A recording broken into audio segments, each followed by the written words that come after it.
Want to disable Chrome's Incognito Mode? Here's how in 1 minute. Open Chrome and type Chrome//policy to view current policies. Chrome uses enterprise policies to enable or disable features system-wide. On Windows, open Registry Editor and go to HKUI_local_machine /software/policies/Google//Chrome.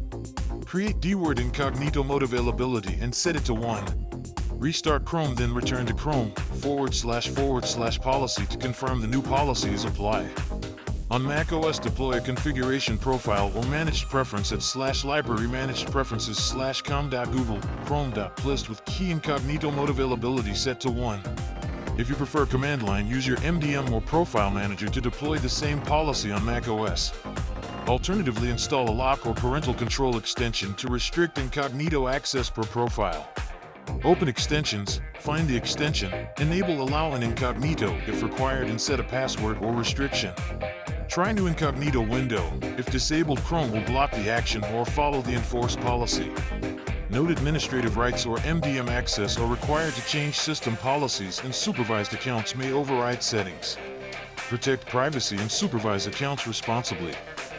Revert the registry or profile to re-enable incognito if needed.